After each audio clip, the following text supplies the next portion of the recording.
Hi everyone, it's Amelia and welcome back to my channel. Today I am going to be talking about 5 things I learned as a new mom. If you watched the life update video, then you know I had a kid about 3 months ago. So yeah, I learned a lot of new things, struggled with a lot of different things. So I just really want to share those things with you. Ignore my hair. I don't know if anyone else with curly hair feels this, but it's just, there are just days where it doesn't matter what you do, it just looks rough. Like, you just look crazy. It doesn't matter what you do. You could flip it to the side, you know, flip it to the other side. It's just there, you know? So probably just made it worse by doing all that. So ignore my hair. It's just gonna be crazy for the video, okay? But yeah, let's get started. Okay, so the first thing I wanted to say is don't be discouraged from C-sections.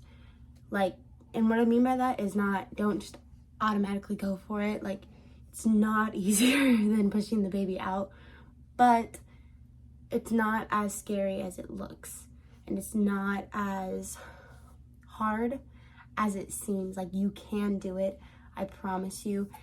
It's gonna feel crappy, it's gonna suck, you're gonna question all your life decisions. For the first month after I had the baby, I was like, why did I do that? Like, because I still had the option to keep pushing.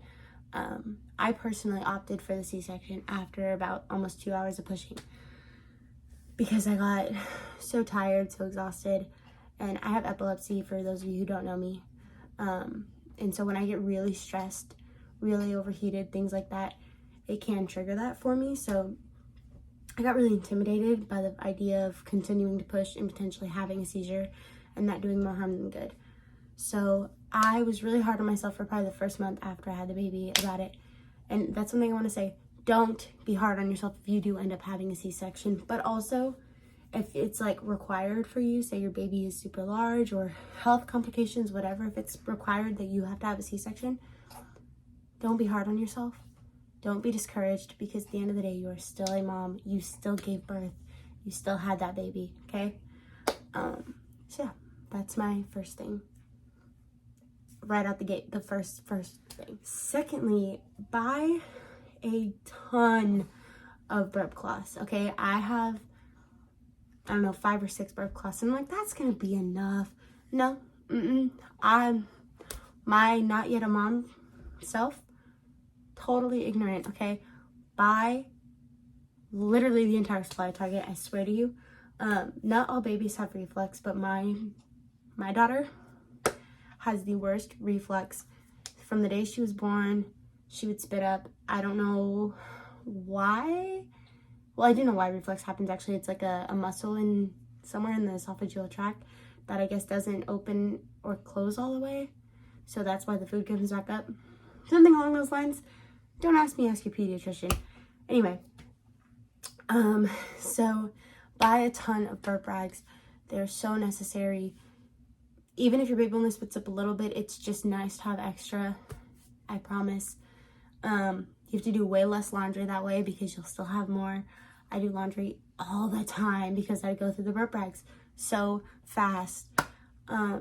Speaking of which, I should go to the store and buy more. Common sense. But yeah, so that's my second tip.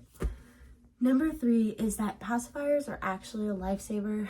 I know that they can be addictive for little ones, but oh my gosh, sometimes when my daughter is just super restless and just fussy and fussy and fussy, as soon as I plop a pacifier in her mouth and just lay her on my chest, she's at peace. It's like, if I just do one, if I just give her the pacifier, she'll spit out, cry.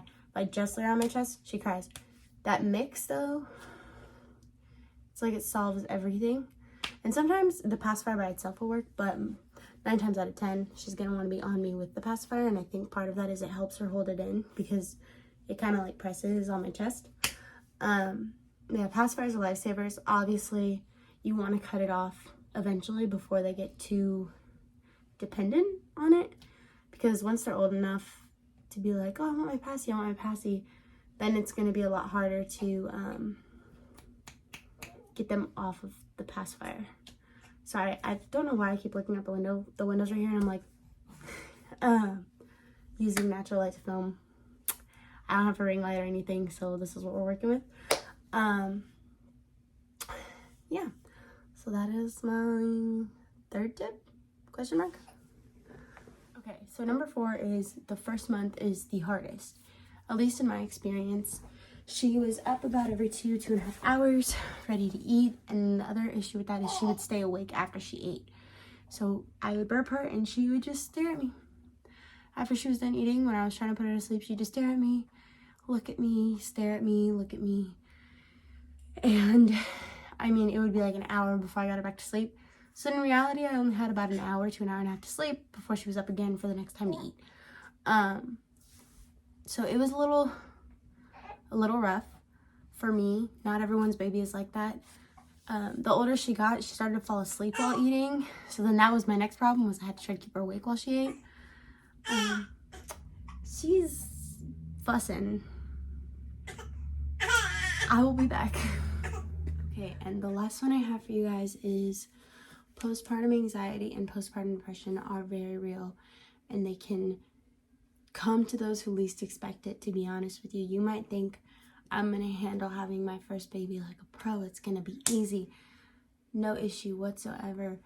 But I promise you it can happen to you, to your friends, to anybody. So please, please, please, if you ever feel alone, scared, down, not wanting to be here anymore, wanting to harm yourself in any fashion, please tell somebody, please get help. I mean, anybody. It could be your mom, your sister, your brother, your cousin, your friend, whoever. Just please, please, please talk to somebody. I faced a lot of anxiety after I had the baby. I mean, there's SIDS, there's, different allergies. There's that possibility of falling asleep with her and her falling out of the bed. Like, all these things that just constantly rattle in my brain 24/7. So please, please, please talk to somebody. I eventually started talking to my friends, my husband, letting them in on where my head was at and just all the things I was struggling with, and it made it so much better. So that is the last thing I want to tell you guys, is just don't be too afraid to talk to someone. Talk to somebody. And even if you think you're fine, still talk to somebody. Don't lie about it. Don't be like, oh yeah, I'm handling it great. Be honest. And if you are handling it great, that is wonderful. I'm not saying force yourself to fear being a mom or force yourself to be sad. No, but just be in community with people in case something does happen. Alrighty, everyone. If you made it, I guess I should say, to the end of this video, I'm so glad you stayed. I hope that some of these things were a little bit helpful and or useful for you. And I hope it was just entertaining overall. I love doing this. I'm glad I got back into it, and I hope you guys are loving it too. Have a good one. Bye.